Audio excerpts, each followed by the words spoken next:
Merci bande konangai balandi o balobaka télévision eza radio télévision combien lengi na pesi bino mbote mingi na pesi bino bonsoir ba olandanga na pokwa bisika bozali kolo nzambe apambola bino même bao baza na faire front so chumbola mwa libanga na chumbono pembeni parce que o tolobaka le pire vient na ngai o aza lipinga pembeni ya mokonzi ya mboka oyo tobengaka devait na cobra en tout moment lobaka télévision na simba ngo toujours na babongo nga ataka ka télévision itando ya munene te yango tozo bisayo lever cobra toza na yo motema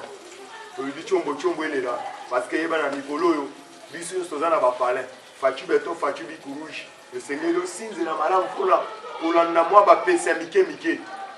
mokonza mboka beti sete mingi awa na yebisi bino mambu masobele kisalume banda mokonza mboka beti sete mingi na jani mabunda abeti sete na oto benga tamono apa ba CG ko CG ba o CG wana oto benga ka na membre séparatoire mutu na côté na ye aoro baka mambu masobele sikoyo bato FCC bate ba koti ba réunion particulier nazo bisabino nazo rappeler pe bandeko bazo landangai awa même Kabila komi lokola témoin gênant devant des Kobochap devant des communes parce que ba ebina bazana ba dossier noir ba komi ko sala ba réunion particulier ba lobi ku ta mon konto comment ata Kabila leka to ko charger ta manduki na biso poto bomai yango mona ki wakanyingi nyingi mukolo azalaki humilié le bakangaki appareil yo ba benga ka espionnage ya Delphin Kayimbi fachi mema bango to bengi na nsele tala fachi alobi soki nga na mekolo bela na ndenga kuku bokotika ka toujours mabete ça likambo lisu likolo ya lisu et pas na biso to lobaka siloga moko soko moni do kibelela avant mungongo ezika yango moni fachi beton abengaki o to bengi ba partenaire na boyebi Marc Amer le Venzita le pire vient matete abengi si bango wana na tele fachi abengi si bango alvini no bozala lokola ba témoin azui appareil ya Delphin Kayimbi achera se alobi lokola alobi yango devant Kabila alobi lokola ba espionnaka o to bengi dicap na ngai oyo tozo benga ndeko wakanini pendant 9 mois ba espionnaka déjà à partir à téléphone Kabila c'est qui atali o ndeko wakanini ningi akatani na koseka même Kabila ye kotongola mosapa lobi ete ye boko mutu apesa numéro na po ba espionnaka ye yango to ebisaki quand même tango zomona bandeko bandemi bazokende ko siéger na bandeko to benga soi-disant moyibi Snell ndeko bino boyebi Evariste Bochap ti lelo to ebisa eloko yina bosana na gouvernement parce que ki muyibi na gouvernement bango to kele ko sala ba réunion moko bénéfice que bango ba mona lokola bango ba ale tout puissant ugo sanate makambo ya kananga ezo kwa landa yo kala mingi te oya kama na sapu ndo wela yo kende ko zonzungu weto pesa Kabila tout est pouvoir go sali Kabila congolais te hein botuna fachi o to bengi le président notre président botuna eko kutana Kabila na difficulté même akoloba lingala si le lobo yebi olive alelaka o ti le lobo abebisa komona nga bazo bengi olive merci na maman Denise azo pesa bino beyano na dit mituna eza bino za na motema mais quand même bon bangate boza na serviteur na bino akoyebisa bino biyano bino zo tungisa bino maman Olive Lembe la minute azolela parce que mutu travaille na maman Denise lokola za sage na selon jeune na ya mikolo ezo vibrer na terrain alobaki ne fils que faut bazwa oyo to bengi ba congolais en charge hein parce que bakenda kotanga libanda bana maman Olive ayoka eloko wana c'est pas le moment où maman Olive parce que a outi ko fana na mobile pendant 18 ans est-ce que boyoka maman Olive eloko ni ya maloba sala même c'est le moment yo ki muninga exact na Kinshasa eloko moko waze kwa loba richesse moko batikela biso ça toujours motema mabe yango tozo rappeler bino yango mona kilobi la présidence ba bengisa ki quoi faire et pas pêcher ba ebisa boni kamera tinda ki mbongo wete baya tamo kata mokonzi ya mboka suki ba pabole moi poudre parce que mutu a dénoncé qui a osé de tout le monde boyebi notre cordon président J aloba qui a osé de tout le monde lobby quoi faire azala qui interroger yango to ebisi bino bandeko na ba ya diaspora soki bomoni bino biso toza ba serviteur na bino boyebisa biso toujours to ko dénoncer yango avec toute énergie contre le baba mabu masobele qui salume banda merci nazo ebisa yo jeunesse ubelwa amimona ki lokola ya zakanka film parce que nazoyebisa yo James Kabari aute koya na Kinshasa Kabila ebi pesa ngai yo tobengi facture pesa nga facture ba Rwanda baza na Kinshasa va profiter ba bima esengelaki tobenga coronavirus et après le peuple congolais a bénéficié nango ata to bomi Rwandais akolega na makambo ya confinement akolega na makambo coronavirus esengelaki tobengi ba organisation internationale na minute moyeba fongola mbanga ezate baza avokanga moko donc c'est que Congolais a beaucoup fait parce que tout le monde a capable à l'aise à ça pour vibrer dans ngoma na nenga ko sakanate ozo to benga ba passer ba grand passer to benga ba walo mutsenga baza ko vibrer to bengi ba event ndikai baza ko vibrer na nenga ko sakanate bande ko na ngai Mexique awa yeba tozali sous likolo ali sous to ebisi bino tozola la tête à condition na bino na signaler ka ndeko yo ya diaspora to solo ki na yo lobby de konanga Dieu merci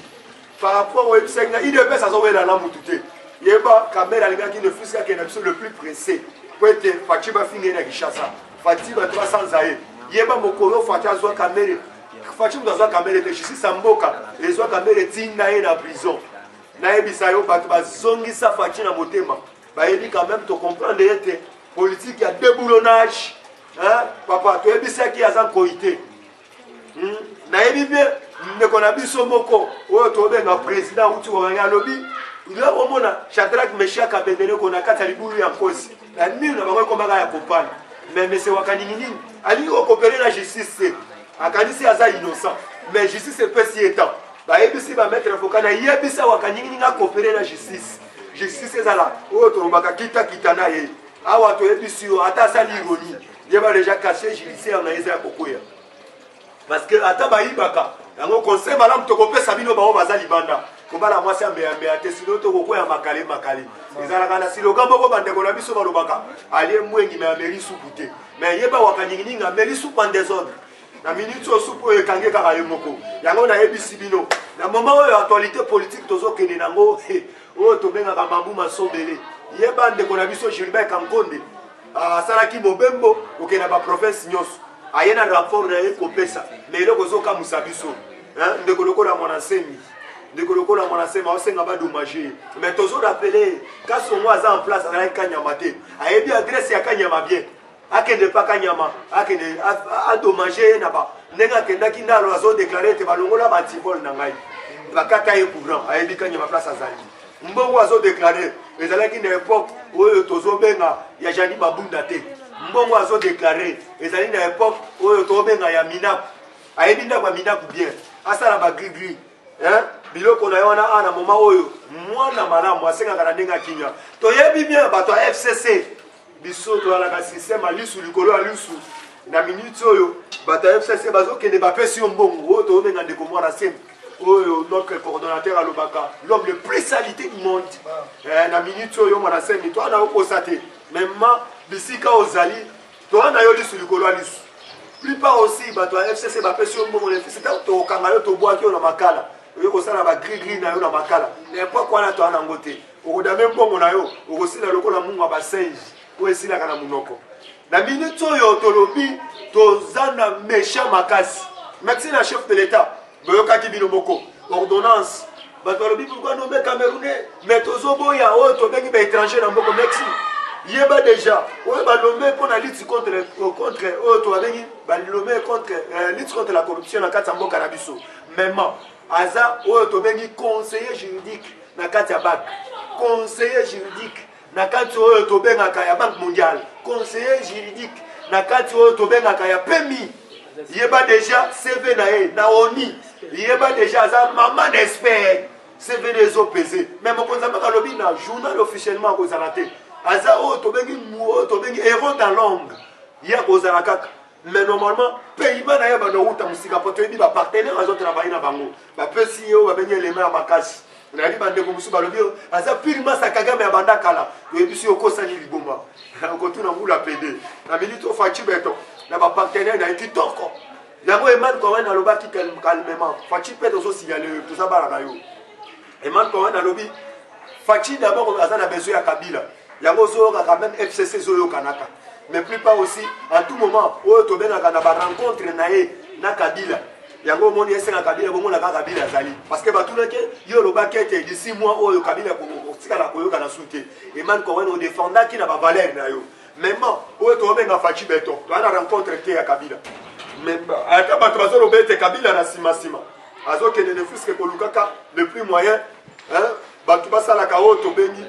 ba koka jam na mokonza mboka to lobi na moment oyo Kabila aza le to benga le vipère azoli azofula mais bato na ye wana bazana besoin na ye moko pe yango mona ki ndeko wakanyingi akenda komona Kabila mokolo oyo azalaki tellement humilié na kati ya nzele yango mona ki ndeko wakanyingi ade ko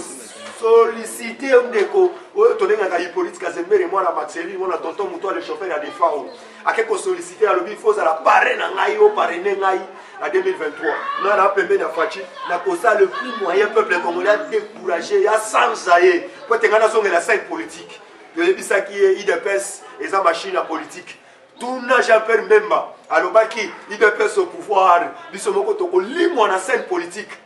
na minute oyo yango mona Jacques Njoli toyebi bien bino moko bolanda kango na baitando ike oyo tobengi Jean-Pierre Mbemba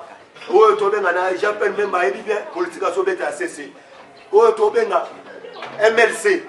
na PPRD ba uta kokuta na kala mingi te basala ki réunion à huis clos mais tokomi komona ba retomber nango et pas Jacques Njoli ozana leso ko pesa bisote Jacques Njoli au commenter livre mon côté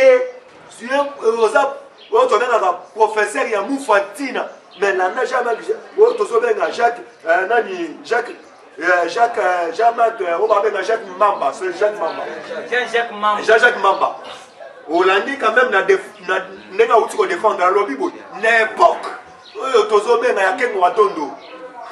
depuis nationalité n'a été tantôt polonais, tantôt nan. Au moins l'association il y a pas double nationalité. Les seuls autochtones, il y a pas de consommer Fachi parce que ça des nôtres. Azaouti na makila ya bankawa, ya banfumuti. Oyo azo bon mon équipe prédécessante na ye otobenga na kamba, ça là clairement. Alors bibo sambe la kapo na ngai parce que nazo tambo na lignée à prophétie, ya Simon Kimbangu. Simon Kimbangu lui le grand révolutionnaire na mboka bakoko na biso. Tolobi to kotika pamba te. Oyo eza pour Congo. Ezabe poete tout même Sassou Nguesso na bibe bandeko ya bolini isono benga ngalobi lobi ete. Sassou Nguesso alo bete foete ba libéré oyo to bengi de ko kaningini. Papa, toyebi bien Sassou Nguesso ayebi biloko to sanya Kinshasa. Même après qu'on imposer biso dazo senga lokola Fachi pe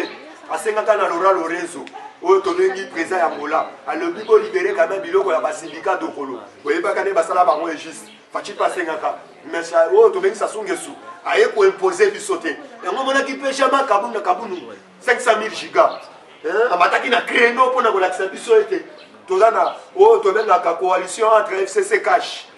entre autres coalition entre INC et IDPS. Lobby momona qui est tandoké. Abelela qui a lobby était bon aligné était. La deuxième appel liberté provisoire. La moi na mboko auto beni Vital Kabeng. Et la qui c'était bakotika était d'ici kana minute les 15.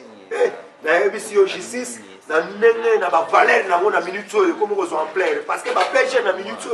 ceux qui ont vu dossier que yeba bakotanga yote faut kota na histoire à la République démocratique du Congo. Boyoki ba félicitations mais ya Uhuru Kenyatta félicité mokonza mboka lobi et kolakisa yete moninga oyo na ebisaka Fachi même na kati ya awa ya Kenya tambola na moninga oyo elongo même kotika yete simba na loboko même ba partenaire na biso ba américain ba saki Fachi nyanga na kata wana ndenga ye oyo bozobenga soi disant wakanyizala na mopanzi mais biso tokopesa yo ba stratégie mokonza mboka ye moko a interpellé Kamere plus de 9 fois à ABC, mais na kitaki na ba descente même ya sauf des moutons même na université na ba ba na komona yo yebisanga bien ceux qui osent la même prise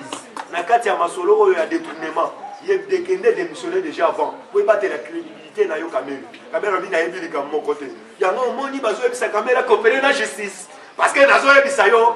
na minute politique matina mama na créneau na kobanga te na koyebisa bino toujours yeba na zambo lobeli na bino tozobenda oyo tozobenga bandeko na biso soit disant o bandeko kozwa information pa Kamere bandeko na biso soit disant ba porte parole oyo tobenga soit disant ya lamuka o banoke ne koloba biloba partout na minute oyo mwana maya kangami oyo bokele kozwa suba matière ezate awa na minute oboyeba bien